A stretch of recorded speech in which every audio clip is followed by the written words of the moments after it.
찬송가 312장, 통일찬송가 341장 찬양하시면서 새벽 예배 함께 드리겠습니다.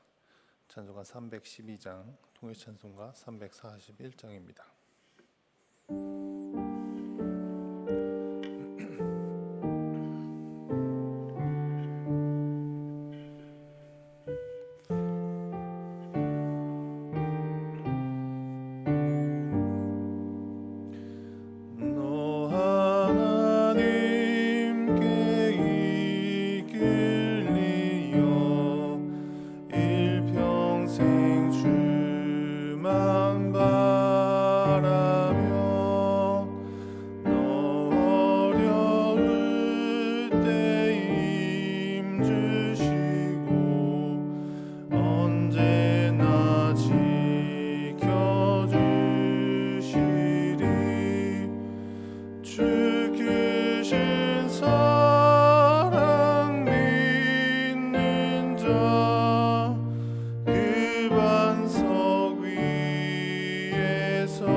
사도신경으로 신앙 고백하겠습니다.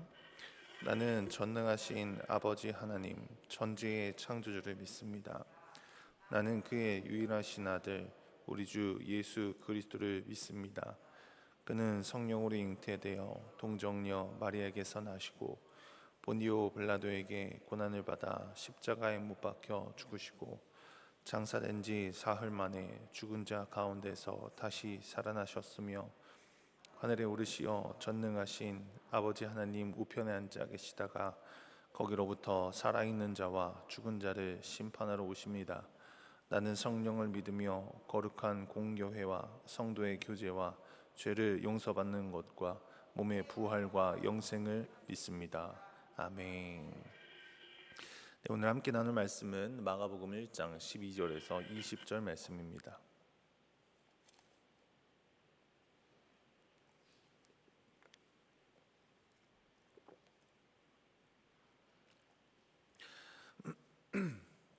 마가복음 1장 12절에서 20절 말씀 다 찾으신 줄로 알고 교독하도록 하겠습니다. 성령이 곧 예수를 광야로 몰아내신지라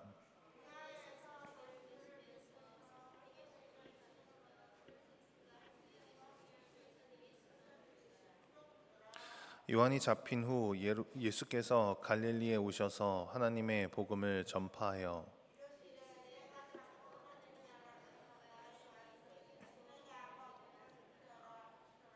갈릴리 해변으로 지나가시다가 시몬과 그 형제 안드레가 바다에 금을 던지는 것을 보시니 그들은 어부라.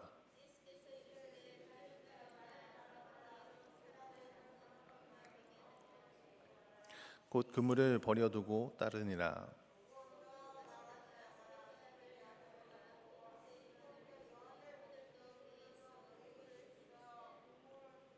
함께 읽겠습니다.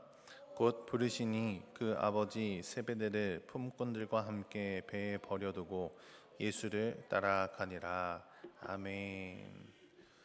오늘은 회개하고 믿고 버리고 따르라 라는 말씀 제목으로 함께 은혜를 나누기 원합니다. 오늘 본문 이 짧은 구절에서 세 가지의 아주 굵직한 사건이 기록되어 있습니다.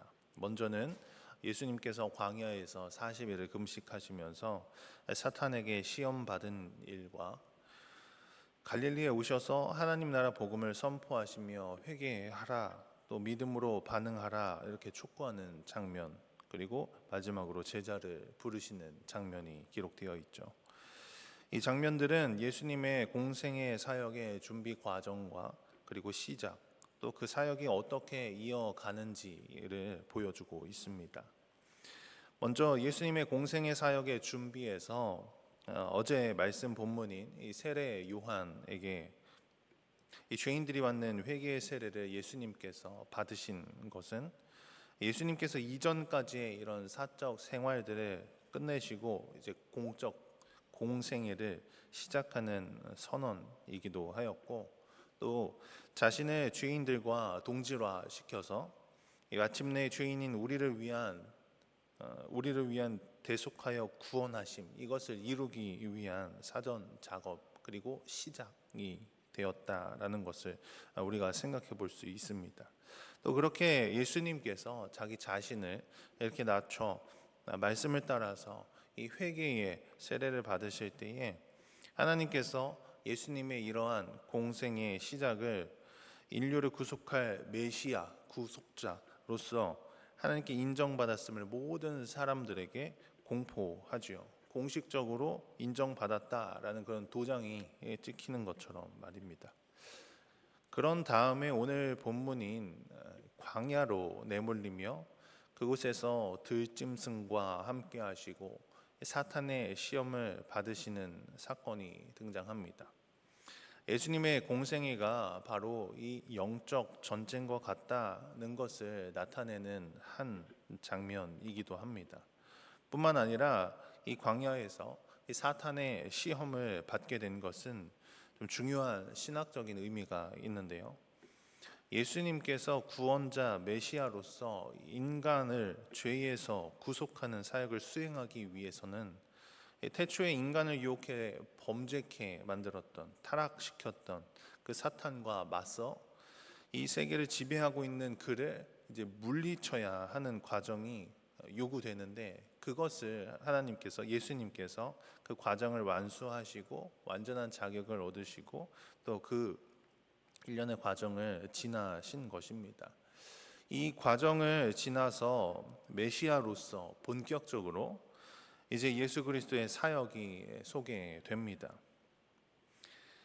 그런데 조금 마가복음서가 다른 공간 복음서와 달리 조금 특이한 점이 있는데, 바로 초기 유대 지방에서 사역하던 그 사역의 내용은 기록하지 않고 곧바로 갈릴리 지역에서 사역하는 것을 언급하고 있다는 점입니다. 그 이유가 무엇일까요? 그 이유는 이 갈릴리 지역이 당시 유대 사회에서 매우 천대받는 지역이었습니다. 조롱받는 그런 땅이었습니다. 그런 지역에서 예수님께서 주로 사역하셨을 뿐만 아니라 친히 갈릴리 나사렛 사람이라고 손가락질 당하시기까지 하신 그 예수님의 생애에 초점을 맞춰서 이 마가복음의 기록 목적인 하나님의 종으로서의 예수 그리스도의 모습을 나타내고 부각시키기 위했던 것입니다. 이것은 하나님의 아들이신 예수님께서 종의 형체를 가지시고 이 땅에 오셔서 친히 고난을 받으셨다는 사실을 강조하는 것이고, 우리에게 하나님의 사랑에 대해서 더 큰 은혜를 느낄 수 있도록 하게 하는 그런 부분이기도 합니다. 이렇게 마가복음에 기록된 그리스도의 공생애는 갈릴리라는 그런 작은 동네에서 시작하게 되는데, 그 첫 번째 사역은 이 세상에 하나님 나라 복음을 선포하는 것이었습니다. 우리 14절에서 15절 말씀 한번 같이 읽어보도록 하겠습니다. 요한이 잡힌 후 예수께서 갈릴리에 오셔서 하나님의 복음을 전파하여 이르시되 때가 찼고 하나님의 나라가 가까이 왔으니 회개하고 복음을 믿으라 하시더라. 아멘. 이 말씀 구절 잘 기억하고 계시죠? 올 한 해 우리가 붙들고 가야 하는 말씀 구절입니다. 자, 이 말씀 구절을 우리가 보면서 다시 한번 상기시키고 기억해야 하는 것들이 많이 있는데, 하나님의 때가 되었다. 하나님의 나라가 가까이 왔으니 이제 돌이켜서 하나님의 통치하심을 받드는 그런 삶으로 들어가야 한다. 예수님께서 첫 시작을 하나님 나라의 복음을 이렇게 선포하는 것으로 시작합니다. 자, 그런데 여기서 우리가 한 가지 집중할 수 있는 것은 하나님의 때라는 것입니다. 이 하나님의 때가 요한이 잡힌 후와 밀접한 연관이 있습니다. 세례 요한은 구약의 마지막 선지자라고도 불리죠. 예수 그리스도께서 새 시대를 여셨기 때문에 그 세례 요한이 마지막 선지자가 될 수 있습니다. 그 마지막 선지자인 요한이 잡히면서 하나님의 구약 시대의 마지막 사역이 완수되었을 때, 그때에 예수님의 공생애가 시작된 것입니다. 이처럼 하나님의 때라는 것은 이 세상적 기준으로는 이해하긴 어려울 수 있지만 실상은 모든 하나님의 질서 가운데서 지나고 있다는 사실을 우리가 기억해야 합니다. 이게 무슨 말인가 하면, 우리는 때때로 하나님의 경륜, 하나님의 섭리를 생각할 때에, 그리고 그것을 하나님이 하셨습니다, 하나님의 모든 섭리 가운데 있습니다, 이렇게 고백할 때, 하나님의 때는 우리가 도저히 알 수 없으니 하나님은 원하시는 때에, 어느 때에든지 하나님은 하나님의 마음에 합한 대로 일을 일으키신다, 이렇게 고백하면서 동시에 어떤 오류가 우리 머릿속에서 일어나냐면, 하나님은 감정적이신 것 같습니다. 하나님은 마치 무계획적인 것 같습니다. 하나님은 너무 즉흥적이십니다.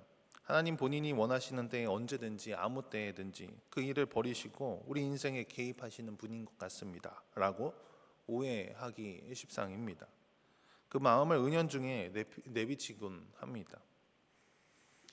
하나님의 때라는 건 우리 스스로는 분별하고 알 수는 없지만, 그렇다고 해서 하나님의 때가 무분별하게 무계획적으로 그냥 막 하나님께서 즉흥적으로 이루시고 흘려 보내는 것이 아니라는 사실을 오늘 이 말씀 구절을 통해서 마음에 깊이 새길 수 있기를 소망합니다. 이에 대한 증거는 성경 곳곳에 담겨 있습니다. 예수 그리스도께서 나의 때가 아직 이르지 못했다라고 고백하는 부분도, 여러 서신서 가운데에서 하나님의 정하신 때가 하나님의 크신 계획 가운데 있다는 사실을 알게 하는 여러 가지의 표현들, 또 하나님의 계획하심은 이렇게 크고 놀라운 질서의 하나님으로서 혼돈과 혼란을 야기시키는 게 아니라 퍼즐이 맞추어 가듯이 완전해지고 있음을 믿을 수 있기를 예수 그리스도의 이름으로 간절히 축복합니다. 자, 그런 맥락으로, 그렇다면 오늘날 우리가 사는 이 시대는 어떤 때일까요? 하나님의 때에는 어떤 때에 속하는 것일까요? 고린도후서 말씀을 우리가 살펴보면 바울이 이렇게 고백하는 부분이 있습니다. 보라, 지금은 은혜 받을 만한 때요, 보라, 지금은 구원의 날이로다 라는 고백이 있습니다. 오늘날 우리가 사는 이 때는 구원의 때입니다. 하나님의 은혜가 쏟아지는 때입니다. 이 때가 지나면 더 이상 하나님의 은혜는 멈추고 구원의 때를 다시 소망할 수 없게 될 것입니다. 때문에 우리는 이 세상 사는 동안에 급박하고 긴장감을 가지고 살아가야 합니다. 왜냐하면 이 때가 언제까지 지속되는지는 우리가 전혀 알 수 없기 때문이죠. 그러므로 우리는 할 수 있는 대로 영혼 구원하는 일에 매진해야 할 것이고, 다음 세대에게 신앙 전수하는 데에 정말 열심을 다해야 할 것입니다. 뿐만 아니라 나 자신도, 나 스스로도 더욱 신앙 생활에 매진하면서 우리의 구원을 완전히 이루어 가야 할 줄로 믿습니다. 우리 인생의 가장 시급한 과제는 바로 회개하고 예수 그리스도를 믿어 구원의 길로 걸어가는 것 것입니다. 이것이 나의 인생의 가장 시급한 과제이기도 하지만 우리 주변의 이웃, 우리 주변의 친지들, 또 나의 자녀, 또 나의 남편과 아내 등등 가까운 이들에게도 가장 시급한 일이기도 합니다. 우리가 사는 이 때는 구원의 때이자 곧 종말의 때이죠. 언제든지 하나님께서 정하신 때에 도달하게 된다면, 언제든 끝이라 하시며 문 앞에 서서 기다리시는 주께서 역사의 방점을 찍으시고 문을 열고 들어오신다면, 그 종말의 때는 끝을 맞이하게 됩니다. 언제 주께서 그렇게 오실지 우리는 알 수 없기 때문에 늘 깨어 기도하며 유앙겔리온 복음을 선포하며 주께서 승리하셨습니다. 하나님의 나라가 이 땅 가운데 도래했습니다. 믿음으로 반응하여 회개하며 주께로 돌아갑시다. 날마다 선포하고, 주께서 우리를 구속하셨고 죄와 사망의 법은 이제 다 끊어졌고 회개하여서 이 복음을 믿고 돌아와야 한다는 이 사실을 담대히 증언할 수 있는 저와 여러분 되길 예수 그리스도의 이름으로 간절히 축복합니다. 마지막으로 한 가지 더 짧게 생각해 볼 것은 예수님께서 4명의 제자를 부르실 때의 그 제자들의 반응입니다. 우리는 주님의 참 제자가 되기 위해서는 버려야 할 것이 있고 주님의 말씀에 신속하게 반응해야 합니다. 18절 말씀을 보면 베드로와 안드레가 주님의 부르심을 받고 곧 그 그물을 버려두고 주님을 쫓았다라고 기록하고 있고, 20절에 보면 요한과 야고보는 주님의 부르심을 받고 그 아비 세베대를 그리고 거기에서 일하고 있는 사건들, 직원들을 배에 두고 주님을 따랐다라고 기록하고 있습니다. 여기서 그물 그리고 배, 이것은 그들의 생업이었습니다.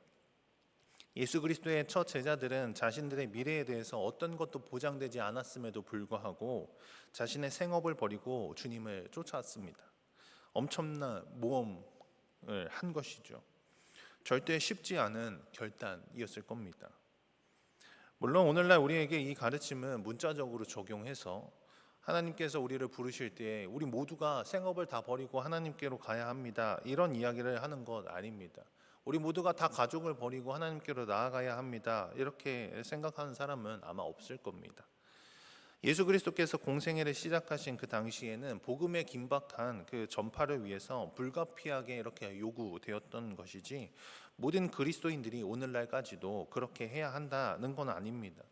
훗날 초대교회를 한번 생각해 보면 그렇죠. 여러 공동체들에 대한 기록을 생각해 보면 그렇습니다. 가족이 함께, 부부가 함께 예수님을 믿고 또 그 믿음을 가지고 많은 사람들에게 복음을 증거했지, 생업을 버리고 그것을 또 가족을 버리고 떠나서 어딘가에 박혀서 그냥 자기들끼리 신앙생활을 하고 자기들끼리 믿음을 지킨 것 아니지 않습니까? 오늘날도 마찬가지입니다.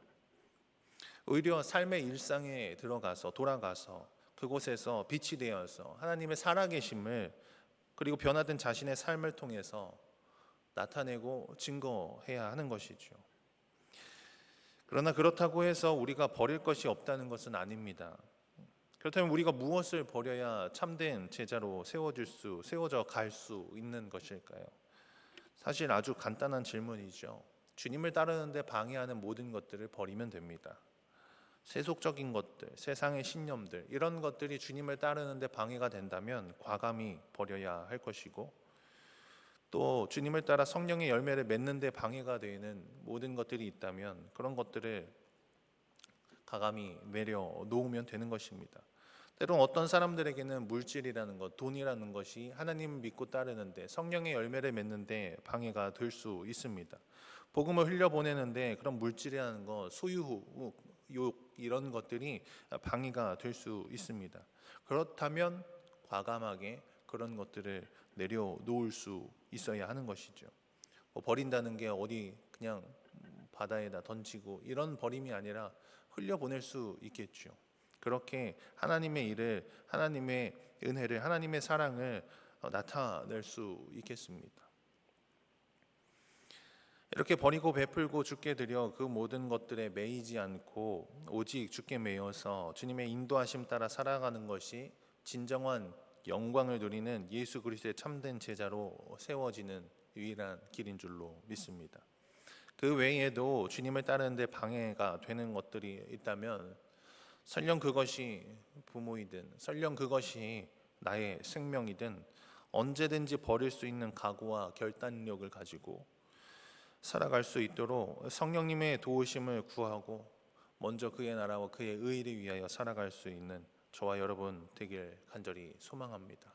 예수 그리스도께서 희생하신 것과 같이 예수 그리스도께서 하신 것과 같이 우리도 그 일을 온전히 따르고 주께서 그보다 더 큰 일을 행할 것이다 라고 말씀하신 그 말씀을 우리가 기억하며 의지하며 하나님의 종으로서 부름받은 우리가 하나님의 종으로서 하나님의 자녀로서 하나님의 백성으로서 온전히 살아가는 저와 여러분 될 수 있기를 예수 그리스도의 이름으로 간절히 축복합니다.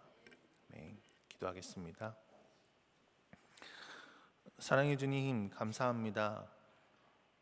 우리에게 독생자를 내어주시고 주께서 자기 몸 버려 우리를 구원하여 주신 그 은혜에 참 감사드립니다. 자격 없는 우리에게 이렇게 감당할 수 없는 크신 은혜와 사랑으로 우리를 덮어 주시니 그 은혜에 우리의 생명을 다하여 오직 주님의 뜻을 따라 오직 주님을 기쁘시게 하는 그런 제자가 되길 소망합니다. 우리의 이 고백이 진정한 고백이 될 수 있도록 성령 하나님 우리를 붙들어 주시고 우리의 힘과 능력 되어 주시옵소서. 또한 우리를 통해 수많은 영혼들 구원의 때에 구원의 길로 인도하시길 소망하오니 우리를 들어 사용하여 주시옵소서. 그렇게 우리를 참된 제자의 길로 인도하여 주실 예수 그리스도의 이름으로 기도드립니다. 아멘. 하늘에 계신 우리 아버지, 아버지의 이름을 거룩하게 하시며 아버지의 나라가 오게 하시며 아버지의 뜻이 하늘에서와 같이 땅에서도 이루어지게 하소서.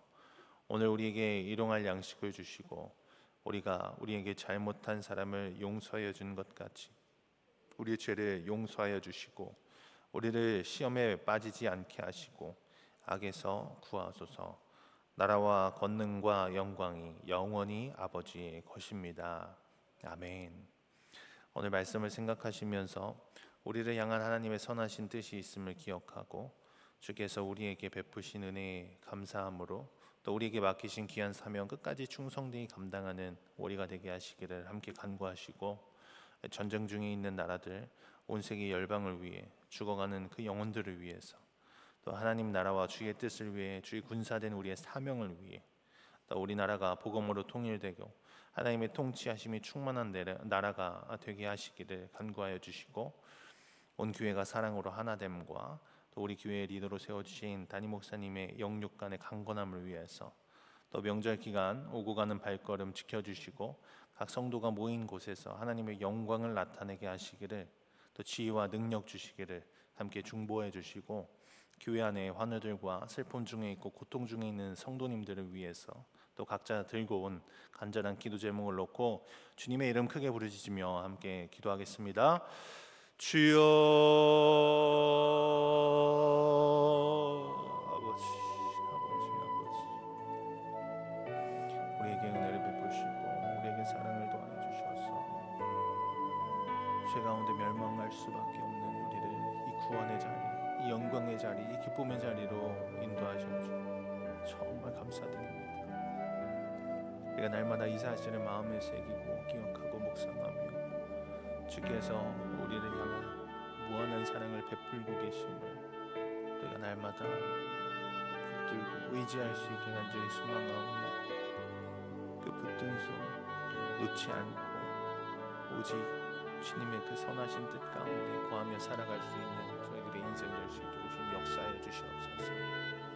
하나님의 때에 하나님의 방법으로 우리의 기도를 응답하시고 우리의 삶을 개입하시며 우리의 삶을 온전한 길로 이끄시는 주님, 때때로 주께서 인도하시는 그 길이 우리에게 이해되지 아니하고 때로는 너무 힘들고 어려운 길인 것 같아 보이지만 그 모든 길을 통과하였을 때 우리가 주님을 더욱 닮아갈 수 있는 우리가 더욱 이 장성한 분량에 이르러 하나님의 마음을 품고 수많은 영혼들에게 주의 크신 은혜와 사랑을 온전히 증거할 수 있게 되는 아버지여, 그런 영적인 거정으로 점점 자라가게 하시는 줄 우리가 믿고 그 사실을 의심치 아니하고 우리가 온전히 신뢰하며 그 모든 게 어렵고 힘들더라도 기쁨으로, 기대함으로, 소망함으로 온전히 걸어갈 수 있도록 지금 역사해 주시옵소서.